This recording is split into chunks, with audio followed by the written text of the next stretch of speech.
Olá pessoal do oitavo ano, aqui é a professora Helen da disciplina de História. E como foi acertado no último vídeo, ficou da gente comentar um pouco algumas das questões, né, para que vocês possam aí responder as recuperações. Vamos lá, um pouco sobre o imperialismo. O imperialismo do século XIX foi um momento da história em que as nações desenvolvidas do continente europeu se lançaram à conquista de territórios na Ásia e África, a fim de explorá-los, retirando suas riquezas naturais e convertendo as suas noções, né, de mercados consumidores e para os seus produtos. Foi alicerçado em teorias que justificavam essa forma de exploração a partir da noção de cultura, até então recente ciência antropológica. Segundo essa teoria, as nações passavam de estágio de desenvolvimento do primitivo ao civilizado. Assim, caberia aos europeus chamar de missão civilizadora. Qual é o nome dessa teoria? Né? Só esse trecho responde muito do que foi o imperialismo. Né? O imperialismo se instala aí, principalmente no século XIX.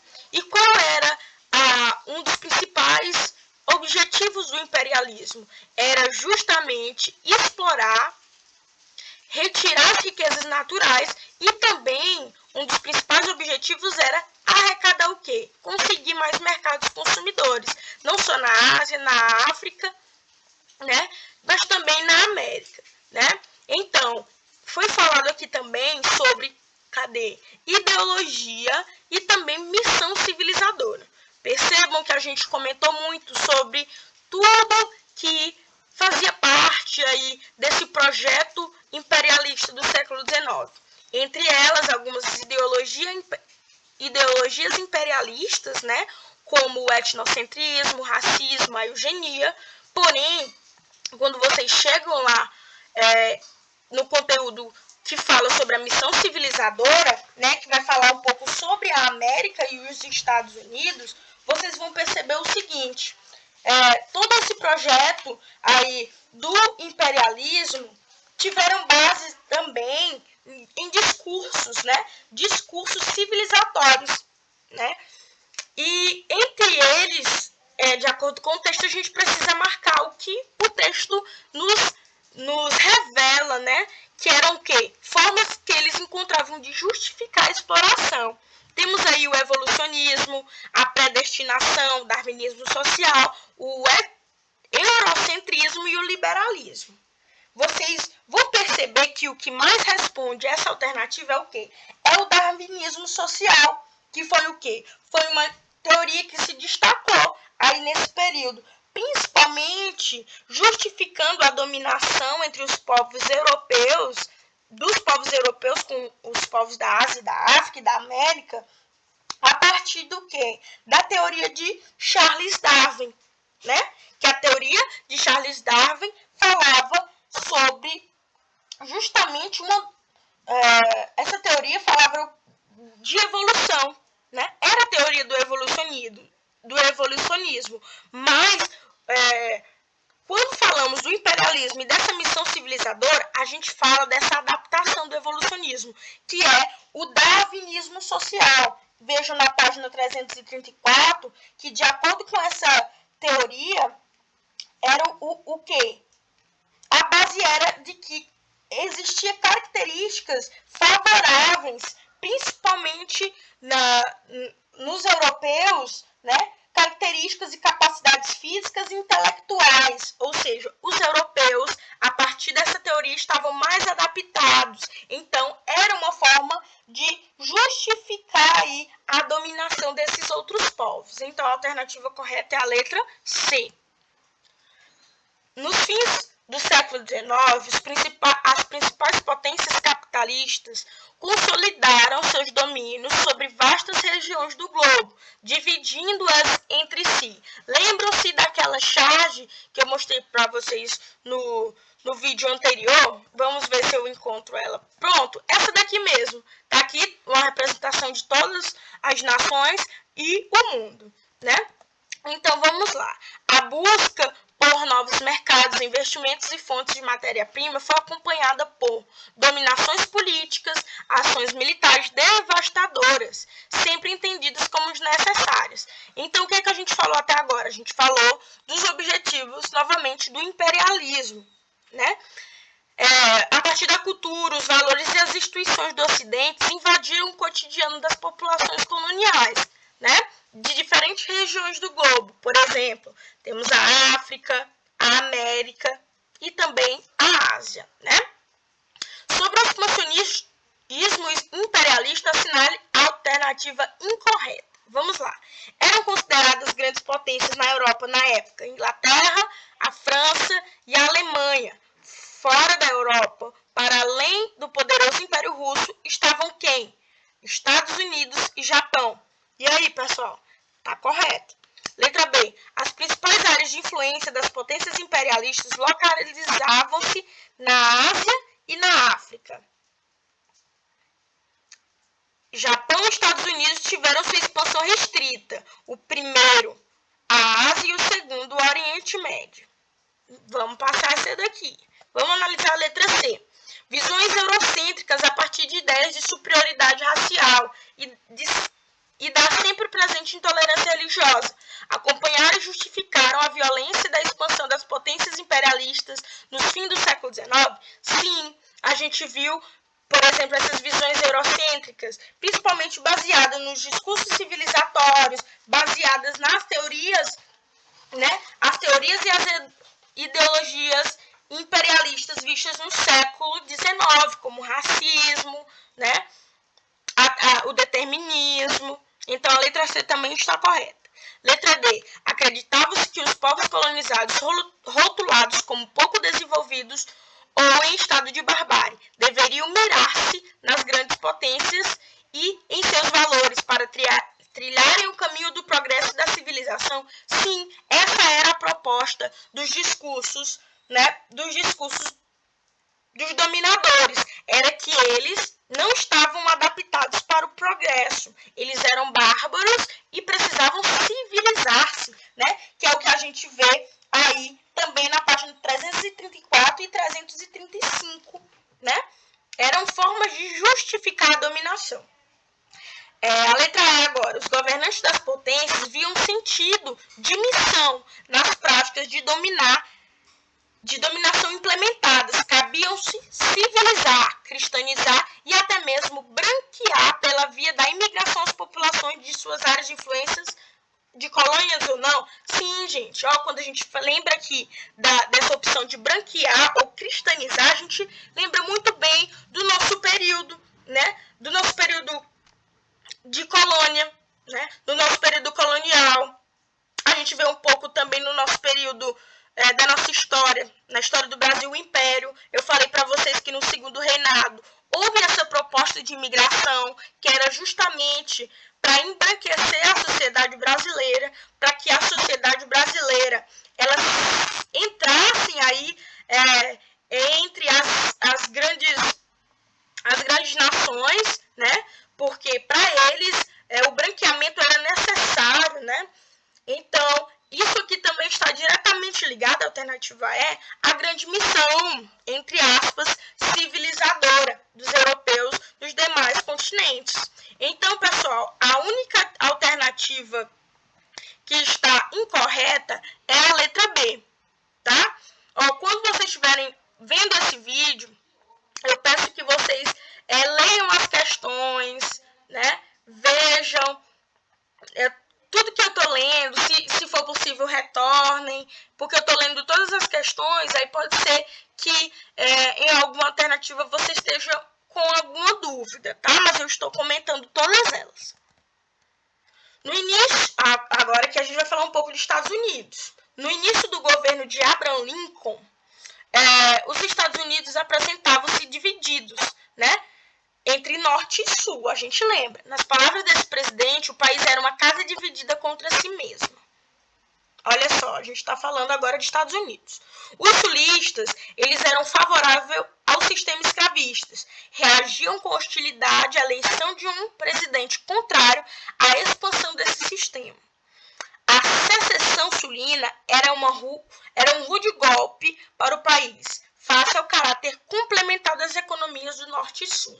Os estados nortistas não abriam mão da política livre-cambista, condenada pelo Sul protecionista. Divididos internamente, os Estados Unidos não poderiam prosperar economicamente e enfrentar os desafios internos. Qual é o conteúdo que estamos falando agora?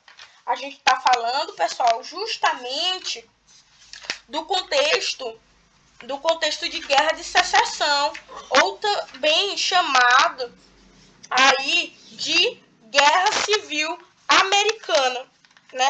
O que a gente percebeu nos Estados Unidos durante o século XIX. Né? A gente sabe que a Guerra de Secessão, lá na página 322, vai comentar um pouco sobre essa disputa entre o Norte e o Sul.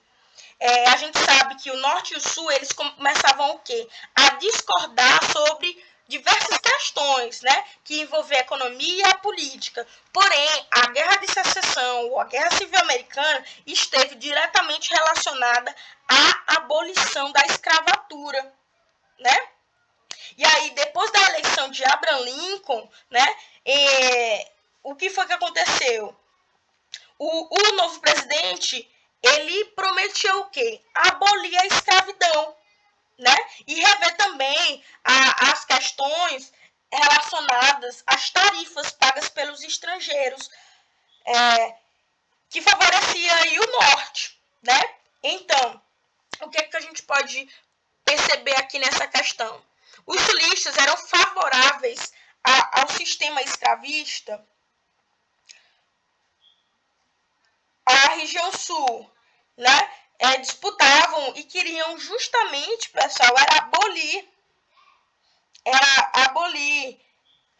na verdade, alguns queriam abolir a escravidão, porém no sul, o que a gente vai ver? A gente vai ver um contraste, porque nos estados do sul, a gente viu que a economia era baseada na agricultura, né? E dependia diretamente da mão de obra escrava, né?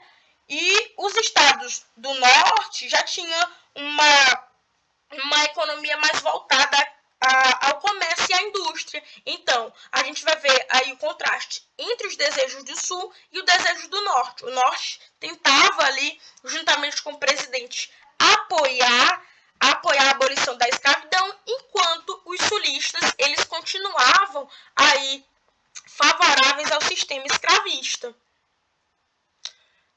A segunda, a secessão sulina era um grande rude golpe para o país, face ao caráter complementar das economias do norte e do sul. Sim, né? Houve aí essa disputa, sendo que o resultado dessa guerra ele foi desastroso, né? Eu comentei para vocês que foram milhares de pessoas que foram mortas, né? Milhares de pessoas mortas, porém tendo um resultado positivo, que foi a abolição da escravidão em 1863. A terceira, os estados nortistas não abriram mão da política livre-cambista condenada pelo Sul protecionista. Eles não abriram mão. Vamos lá analisar a quarta, para a gente já eliminar algumas das alternativas. Divididos internamente, os Estados Unidos não poderiam prosperar economicamente e enfrentar os desafios internos. Eles poderiam prosperar justamente porque as duas economias elas eram voltadas, né, a interesses diversos, né? Então, a gente vai ficar com qual alternativa? Alternativa letra D. A primeira, a segunda e a terceira questão estão corretas. No contexto histórico, após a Guerra Civil Americana, influenciou aí o surgimento da Ku Klux Klan. Lembrando, pessoal, que com a abolição da escravidão, apesar de também decretarem uma nova Constituição para os Estados Unidos, concedendo liberdade e cidadania, o que a gente pôde perceber foi que a população afrodescendente, né, a população negra continuou aí sendo realmente hostilizada nas regiões dos Estados Unidos, né? E aí é uma pergunta: como foi que o contexto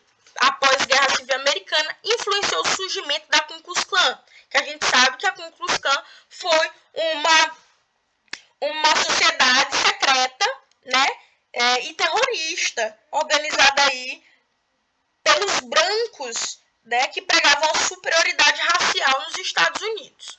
Como foi? Vamos lá. Os sulistas brancos estavam insatisfeitos com a abolição do trabalho escravo e com as leis que debatiam a ampliação dos direitos civis dos negros. Letra B. O assassinato de Abraham Lincoln por um ex-escravo influenciou os sulistas escravocratas. A crise econômica do Sul motivou os sulistas a atacar os negros para roubar as riquezas que eles haviam adquirido durante a guerra. D. Foi uma reação direta, uma ordem dos congressistas nortistas, né? General das tropas confederadas. O surgimento de Black Codes, leis propostas pelos nortistas que obrigavam os ex-donos de escravos a indenizá-los, né? O que a gente pode perceber aí? Que esse contexto está diretamente o que, pessoal? Está justamente ligado ao quê? Está justamente ligado aí a letra A. Os sulistas brancos estavam insatisfeitos com a abolição do trabalho escravo e com essas leis, né, que continuavam aí debatendo a ampliação dos direitos civis dos negros, né? E aí é dessa forma que os Estados Unidos vai, de certa forma, se voltar, né, para a política aí, a política de segregação racial, né, que a gente pode ver no contexto de criação de leis de Jim Crow, né, criada principalmente em vários estados do sul dos Estados Unidos, que pregavam o quê? A forte segregação racial entre afrodescendentes e os brancos, né? Vocês percebam que no primeiro vídeo eu mostrei para vocês algumas imagens que mostravam que muitos negros não poderiam ocupar alguns assentos, né? Alguns assentos públicos, bebedouros, né? E é dessa forma que também as resistências nos Estados Unidos do século XIX, elas puderam ser percebidas, né? E também tiveram, de grande parte, sido influenciadas também por todas essas ideologias já difundidas no mundo no período do século XIX, que era também a ideia de superioridade, né?